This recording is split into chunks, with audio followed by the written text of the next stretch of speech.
खुलुमबाय लोगोफोर, गोजोन फुंबिलि बयनिसिमबो। नोंथांमोनखौ डियार ब्रह्म चेनेलाव आरो फिन खेबसेबाव बयखौबो बरायनाय बावहरग्रोनाय जाबाय। आं दिनै नोंथांमोननि सिगाङाव आरोबाव माखासे सानसेनि खौरां लानानै फैबावलायबाय।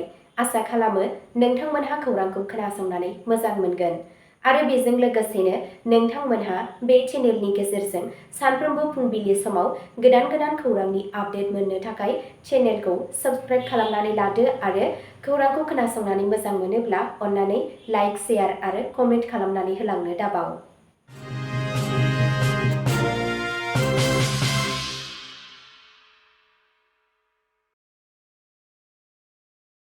दिनैनि गाहाय रादाबफोराव दङ। दिनै बिटिसि बिसायख'थियाव 26,58,136 भट होगिरिफोरा भट होगोन। चिराङाव बिसायख'थि बिबानाव थानाय सासे पुलिस अफिसारनि जिउ गोमाबाय। बिसिसिआइ वमेन्स वर्ल्ड कापआ जुबिन गार्गखौ मान होगोन। जुबिन गार्गखौ मान बावनो थाखाय मन्थ्रिफोराबो सारियाव थानांगोन। एजेपिआ जुबिन गार्गनो भारत रत्न बान्था होनो थाखाय गाहाय मन्थ्रिखौ खावलायहरदों। मणिपुर सरकारा सानै आसाम राइफल्स जिउ गोमानायनो 5 लाख रांनि अनसुंथाइ होगोन। जुबिन गार्गखौ लाजि फोनांनायनि थाखाय सासे फरायसाखौ सासपेन्ड खालामदों। एबसुआ हारिखौ दावगाहोनायाव जुबिननि बिहोमाखौ गोसोखांदों। सेथि खौराङाव दङ।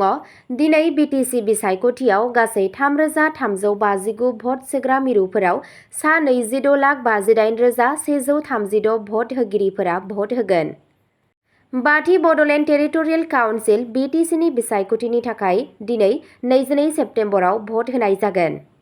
गासै बड'लेण्ड टेरिटरियेल रिजन बिटिआरआव गासै 3,359 भट सोग्रा मिरुफोराव सा 26,58,136 भट होगिरिफोरा भट होगोन होननानै मिथिनो मोननाय जादों।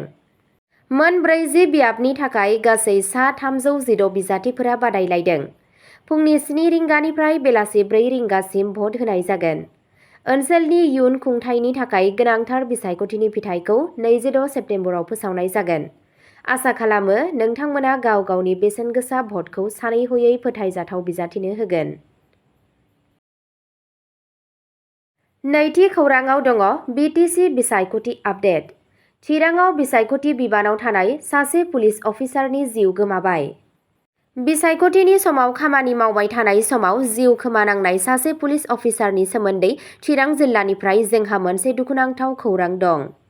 बड'लेण्ड टेरिटरियेल काउन्सिलनि बिसायख'थिनि समाव डिउटियाव थानाय समावनो सासे पुलिस कनस्टेबल गपिका चक्रबर्तीया रुंसारि जायो।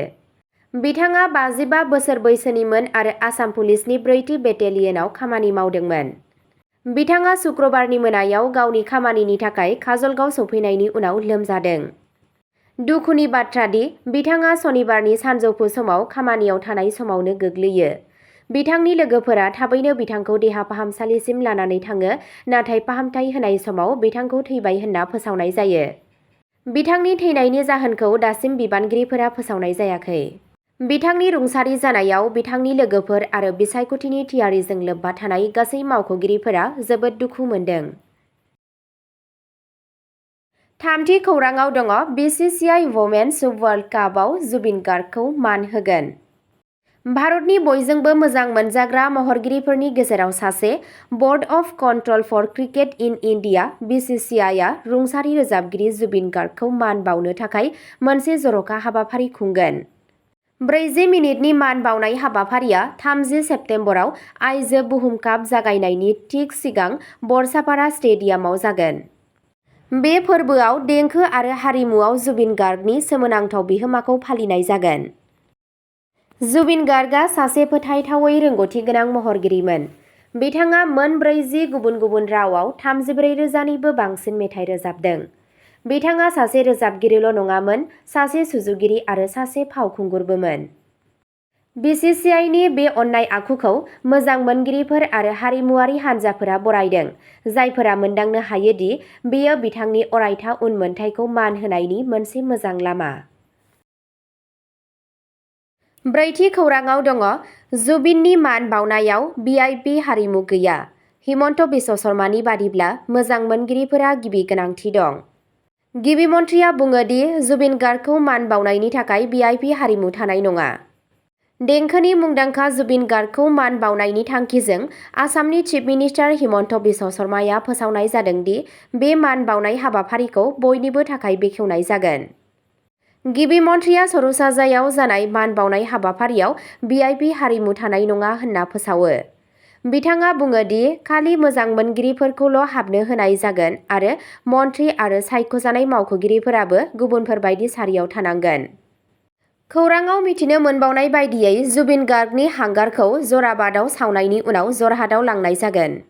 बेनो बै जायगा जागोन जेराव बिथांखौ फबनाय जागोन। जुबिन गार्गनि थैनायनि फोरमान बिलाइखौ मोननो हाबाय होनना गिबि मन्थ्रिया मिथिहोयो। जुबिन गार्गनि बिसि गरिमा शइकिया गार्गआ बुङो दि नखरनि गुदि जेंनाया गोथै सावनाय। बेजों लोगोसे रायजोनि दुखुनि सम जोबनायनि उनाव फरायसालि, फरायसालिमा आरो मावख'फोरा सरासनस्रा खामानिफोरखौ जागायफिनगोन होननानै सोरखारा फोसावदों। बाथि खौराङाव दङ आसाम जाति परिषदआ जुबिन गार्गखौ हादोरनि जौसिन नोगोरारि मान होनो थाखाय गाहाय मन्थ्रिखौ खावलायहरदों। एजेपिआ जुबिन गार्गखौ भारत रत्न होनो थाखाय पिएमखौ खावलायहरदों। रुंसारि देंखोनि आइकन जुबिन गार्गखौ गोसो गोरबोजों मान बावनायनि मोनसे फारि गासै आसामाव गोनांथार हाबाफारिफोरा सोलिगासिनो दं। भारतीय क्रिकेट कन्ट्रल बर्ड (बीसीसीआईआ बे अनजालु रोजाबगिरिखौ 40 मिनिटनि जर'खा मान बावनायनि खोथा फोसावदों। बे मान बावनायखौ 30 सेप्तेम्बराव बरसापारा स्टेडियामाव आइजो बुहुम काप बेखेवनायनि एसे सिगां खुंफुंनाय जागोन। बेयो मोनसे मख'जाथाव हाबाफारि जायनि थाखाय भारतारि देंखोआव बिथांनि गोबांथार बिहोमाखौ मान होनाय जायो। मान बावनायजों लोगोसे आसाम जातीय परिषदआ जुबिन गार्गनो हादोरनि जौसिन नोगोरारि बान्था भारत रत्नखौ होनो थाखाय भारतनि गाहाय मन्थ्रिखौ मावख'आरि महरै खावलायहरदों। दोलोनि लाइजामाव बिथांनि देंखोनि रोंगौथि आरो हादोराव बिथांनि गोग्गानायनि सायाव गोसो होनाय जादों। बे बान्थाया बिथांनि उनमोनथाइखौ थि महरै मान होगोन होनना फोरमायो। बे हाबाफारिफोरा आसाम आरो भारतनि सुबुंफोरा रुंसारि महरगिरिनि फारसे गोथौ बाख्नायनाय आरो अननायखौ दिन्थियो। द'थि खौराङाव दङ मणिपुर सरकारा जिउ गोमानाय आसाम राइफल्सनि मावथिफोरनो हेफाजाब होनायनि बाथ्रा फोसावदों। मणिपुर सरकारा बिष्णुपुर जिल्लायाव थानाय एम्बुसआव खहा जानांनाय सुबुंफोरनि थाखाय राङारि अनसुंथाइ हाबाफारि फोसावदों। जिउ गोमाजानाय आसाम राइफल्सनि सानै जवानफोरखौ 5 लाख रांनि अनसुंथाइ होनाय जागोन। बेजों लोगोसे जोखोम जानाय सा 5 जवानफोरनो 2 लाख रां होनाय जागोन। सोरखारा जोखोम जानाय रौनियाफोरनि फाहामथाय आरो जोथोन लानायनि थाखाय आबुं हेफाजाब होगोन होननानैबो खोथा होदों। बे गाग्लोबनायनि उनाव मणिपुरनि रायजो बेंगिरि अजय कुमार भल्लाया गुबुन गुबुन रैखाथि एजेन्सिफोरनि गाहाय बिबानगिरिफोरजों मोनसे गोजौ थाखोनि सावरायमेल खुंदों। बेनि थांखियानो जाबाय दानि रैखाथि थासारिखौ नोजोर होनाय आरो इयुनाव बेफोरबादि जाथायफोरखौ होबथानो थाखाय मावथांखि लानाय। बे मेलाव गाग्लोबनायनि थाखाय दायनिगिरिफोरखौ सिनायथिनो थाखाय रैखाथि हान्जाफोरनि गेजेराव साबसिन हेफाजाब होनायनि गोनांथिखौ फोरमायदों।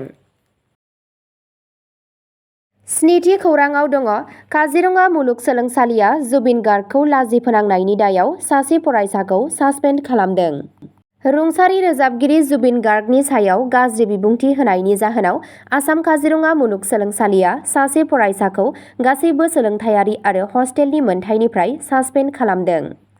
बे जाथाया 20 सेप्तेम्बर खालि जादों, जेब्ला फरायसाया जरहाट नोगोरनिफ्राय हस्टेलाव फैफिन्नायनि उनाव गोसो बायनानै लाजिनांथाव बिबुंथि होदोंमोन, जायखौ रेकर्ड खालामनानै ससियेल मिडियायाव फोसावनाय जादोंमोन। बेफोर बिबुंथिफोरा मुलुगसोलोंसालिनि सिङाव आरो बायजोआव गोबां रागा जोंखांहोदों। थासारिया अब्ला बांदोंमोन जेब्ला बायजोनि सुबुंफोरजों लोगोसे माखासे सुबुंफोरा हौवासा हस्टेलाव दावराव-दावसि सोमजिहोनो नाजादोंमोन। पुलिस आरो जिल्लानि बिबानगिरिफोरा थासारिखौ थाबैनो सामलायनो हायो। उनाव मुलुगसोलोंसालिया दुखु फोरमायनानै मोनसे बिबुंथि फोसावो आरो केम्पासआ फरायसाफोर आरो मावफारियाफोरनि थाखाय रैखाथियै दं होननानै खोथा होयो। फरायसाया गावनि बिबुंथिनि थाखाय रायजोआरि महरै निमाहा बिबाय। मुलुगसोलोंसालिया फरायसाफोरखौ बेखौबो गोसोखांहोदों दि जाय हारिनि गोसोनि साननायखौ खहा खालामनो एबा केम्पासआव गोजोन थासारिखौ हेंथा होनो हागौ, बिदि साबजाथावै बिबुंथि एबा खामानिनिफ्राय गोजानाव थानो नांगौ। दाइनथि खौराङाव दङ जुबिन गार्गनो एबसुनि मान बावनाय। हारि आरो हारिखौ दावगाहोनायाव जुबिननि बिहोमाखौ गोसोखांदों। एबसुआ जुबिन गार्गखौ मान बाउदों। दुलाराय बर' फरायसा आफाद एबा एबसुआ रुंसारि रोजाबगिरि जुबिन गार्गखौ मान बाउनाय हाबाफारियाव बाहागो लाबाय। आफादनि मिरु आफादगिरि दिपेन बर'नि दैदेननायाव बे आफादा उदालगुरि जिल्ला मावख'आव मान बाउनाय हाबाफारि लायो। बिथांमोनहा बिथांनि सावगारिखौ बिबारजों मान होदोंमोन आरो बाजिनै सोरां फोजोंदों, जाय बिथांनि जिउ मोनफ्रोमबो बोसोरनि थाखाय मोनसे। जुबिननि रुंसारि जानाया बयनिबो थाखाय खहा होनना बुंनानै दिपेन बर'आ गोथौ दुखु फोरमायो। बिथाङा रोजाबगिरिखौ गासै हादोरनि थाखाय हारिमुआरि धोन आरो लाइमोनफोरनि थाखाय मोनसे थुलुंगा होनना बुङो। बर'आ मिजिंथिदों दि हादोरसा सोरखारा जुबिननि गोसोखांथिखौ मान होनो थाखाय आद्रा थालांनाय मावथांखिफोरखौ फोथांना लाखिगोन। बिथांनि मेथाइफोरा अरायबो थांनानै थागोन होनना फोरमायनायखौ मिथिनो मोननाय जादों। अब्ला दिनैनि खौरांआ एसेनोसै। गोजोन्थों।